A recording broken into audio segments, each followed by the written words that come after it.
there YouTube, I'm Kelly. Thanks for coming by my channel and this video. This is my second floss tube for 2025. Around the end of January, I'm not sure what date I'm uploading, so this is going to be approximate. I have a couple of notes though, because I'm going to do this a little different than usual. So first of all, I just want to let you guys know that I am going to start with WIPGO, because I'm doing that.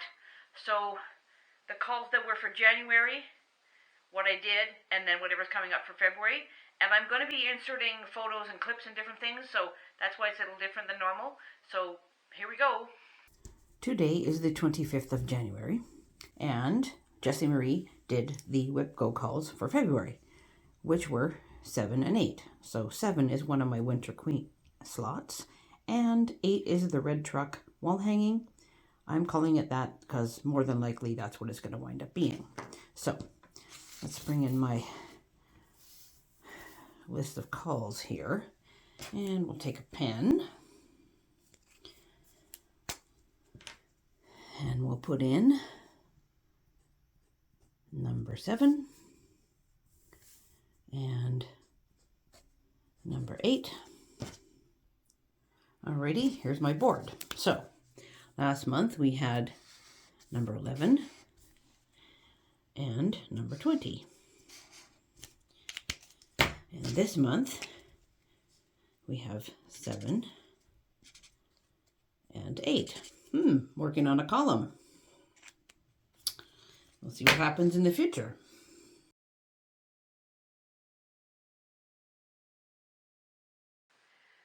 So now that I've showed you what the Celtic Blessing project looks like, I think it's actually called Celtic Spirit, so I'll have to investigate that next time I work on it. Here's where I got to.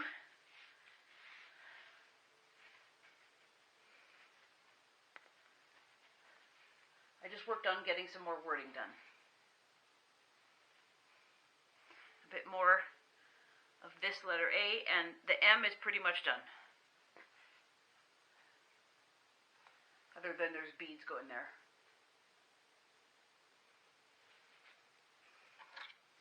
This is a fun one to work on.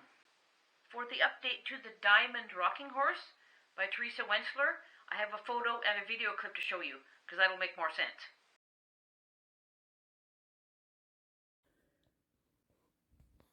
I wanted to show you this as close as possible with my phone because all I've done is backstitch.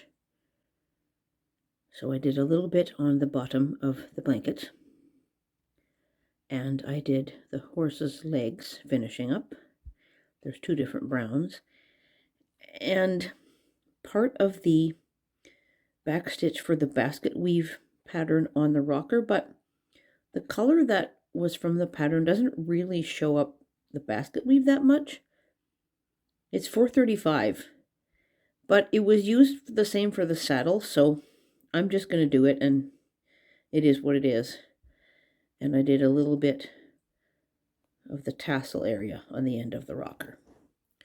So when I work on it again, I'm going to carry on finishing up the back stitch for the basket weave and go all around the inside edge and the outside edge of the rocker and carry on toward the left. I also had a new start that I'm making as a gift, and anybody who saw my video about the cross-stitch books that I bought, you will have seen a little bit of that. Otherwise, I'm going to show you what I've been up to right here. I have this as a new start. Our friend's daughter just had a baby. All that blue color is 3848, I believe, and it is half stitches.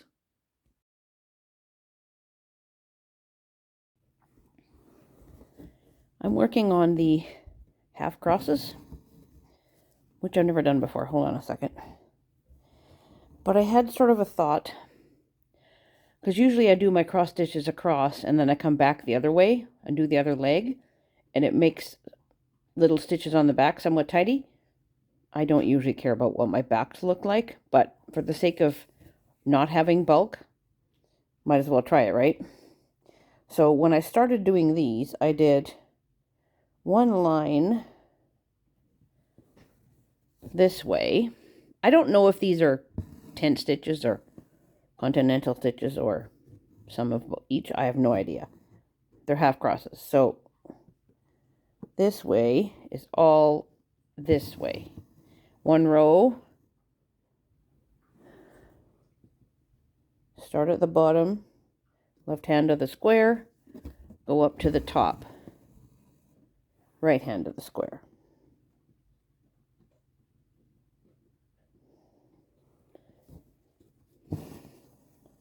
Like so. So that row's now done.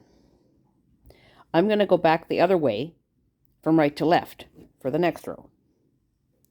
So what I'm going to do for that is start in the top right of that square. And I'm going to go down to the bottom left. Like that.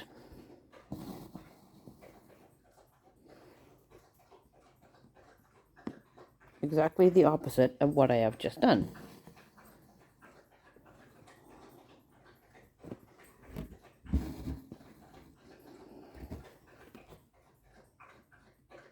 Come on.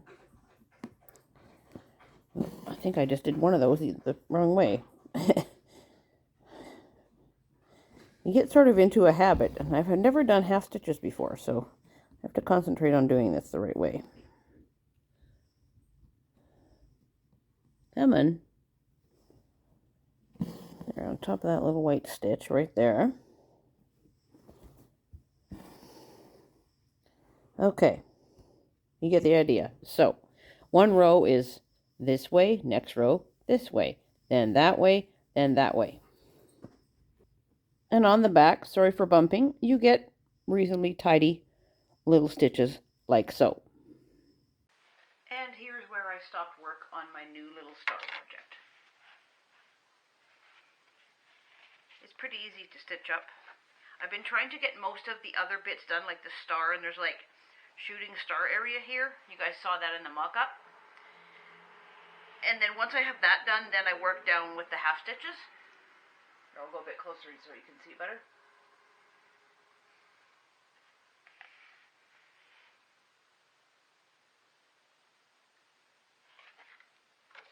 Pretty cute so far. Okay, Winter Queen's pretty big, so I'm going to stand over here. Hope you can see her. There's where we start, because she is number 7 for WIPGO for February. Actually, she has several slots on my WIPGO board, but number 7 happens to be one of them. I'll go a bit closer. Hopefully you guys can see that okay.